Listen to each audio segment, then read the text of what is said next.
Kali ini firman Allah dengan judul Mau Hidup Tenang, ya lakukan firman Tuhan. Mari kita akan pujikan.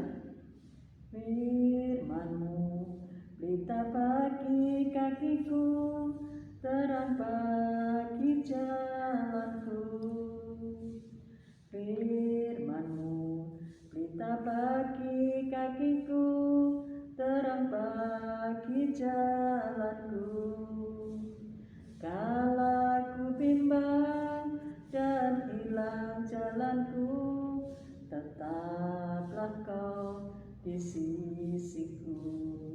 Dan takkan ku takut asal Kau di dekatku, besertaku selamanya. Oh, firman-Mu pelita bagi kakiku, terang bagi jalanku. Mari kita akan berdoa. Mari Allah Roh Kudus, Engkau yang akan bekerja dalam setiap hati kami, sehingga benar-benar kami akan menjadikan firman-Mu pelita dan suluh dalam jalan hidup kami, ya kami tidak akan tersesat di dalam berjalan, bahkan hati kami akan tenang menghadapi situasi hari-hari ini. Roh Kudus, urapan-Mu yang kami harapkan, dan pengertian firman-Mu bagi setiap kami. Tudung darah-Mu menyertai kami. Dalam nama Tuhan Yesus kami berdoa, haleluya, amin. Salam Bapak Ibu Saudara yang dikasihi Tuhan.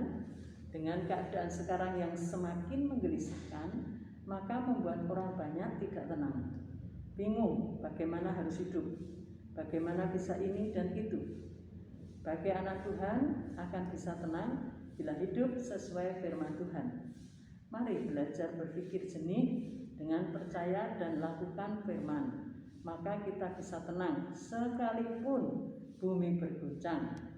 Kalau firman Tuhan hanya dibaca, dihafalkan, tidak dilakukan, maka kita jadi orang Farisi yang dengan istilahnya jargoni, iso ujar ora iso nglakoni.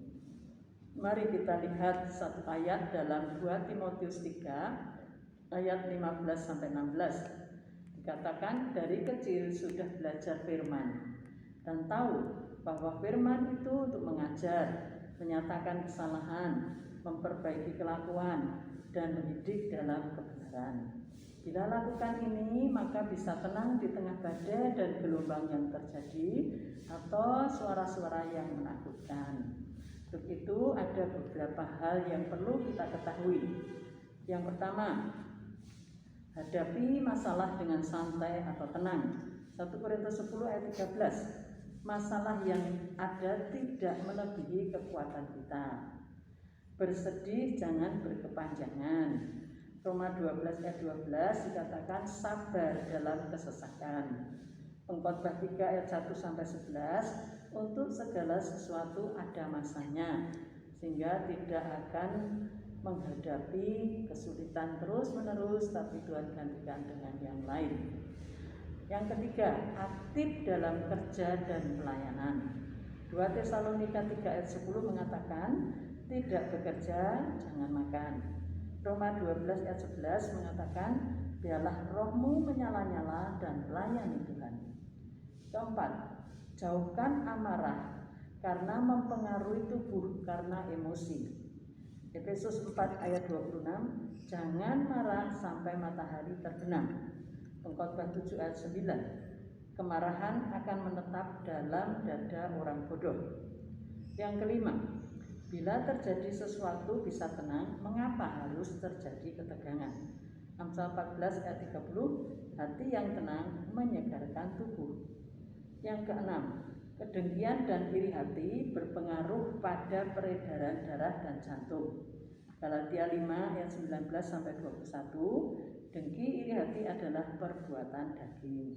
Yang ketujuh, hadapi orang marah dengan tenang, jangan dimasukkan hati. Petrus mengatakan 1 Petrus 4 ayat 7, kuasai diri, jadi tenang supaya bisa berdoa. Kedelapan, hidup seperti roda berputar. Kalau sedang di bawah jangan putus asa, ada saatnya akan naik. Kalau sedang di atas jangan merasa hebat. 2 Korintus 4 ayat 17, penderitaan ringan yang kita alami akan mengerjakan kemuliaan kekal yang melebihi penderitaan itu.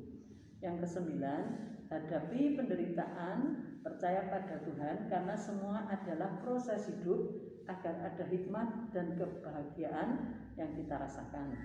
Contoh pengalaman dari Yusuf, Kejadian 50 ayat 20. Manusia mereka-reka yang jahat, tapi Tuhan merencanakan yang baik. Yakobus 1 ayat 2-4, anggap penderitaan sebagai kebahagiaan untuk memperoleh keteguhan. Yang ke-10, jangan pernah merasa tua, karena Tuhan memberi umur panjang dan lanjut usia. Amsal 3 ayat 1-8 dan 16, kalungkan kasih setia pada leher, maka Tuhan memberikan umur panjang. Serahkan hidup kita dalam tangan Tuhan, dan Roh Kudus akan mengingatkan firman Tuhan agar kita bisa tenang. Ingat akan firman-Nya dan janji-janji Tuhan bagi kita. Mari simpan segala janji firman Tuhan dan jangan menyimpang, supaya kita bisa hidup tenang karena tetap pada jalur kebenarannya.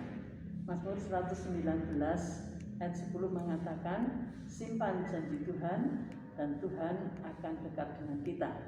Mazmur 119 ayat 140, janji Tuhan sudah sangat terpuji. Lainnya mari kita akan pujikan satu pujian.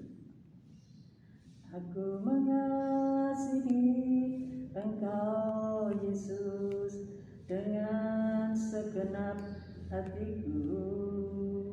Aku mengasihi Engkau Yesus dengan segenap jiwaku. Ku renungkan firman-Mu siang dan malam, ku pegang perintah-Mu dan ku lakukan. Engkau tahu ya Tuhan, tujuan hidupku hanyalah untuk menyenangkan hati-Mu. Mari kita akan berdoa. Biarlah Engkau yang berbicara dalam hati kami Bapa. Biarlah kami akan belajar mengasihi Engkau dengan merenungkan firman-Mu siang dan malam dan melakukan. Karena tujuan hidup kami adalah menyenangkan Engkau, memuliakan Engkau.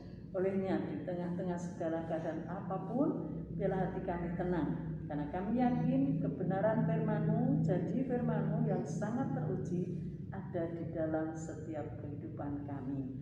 Terpuji nama-Mu Bapa, kami mau serahkan hidup kami dalam tangan-Mu, tudungi kami dengan tudung darah-Mu. Dalam nama Tuhan Yesus kami berdoa, haleluya, amin. Simpan firman Tuhan, percayai dan lakukan agar tenang dan iman makin kuat. Jaga imun biar aman. Salam sehat, tetap semangat, Tuhan memberkati.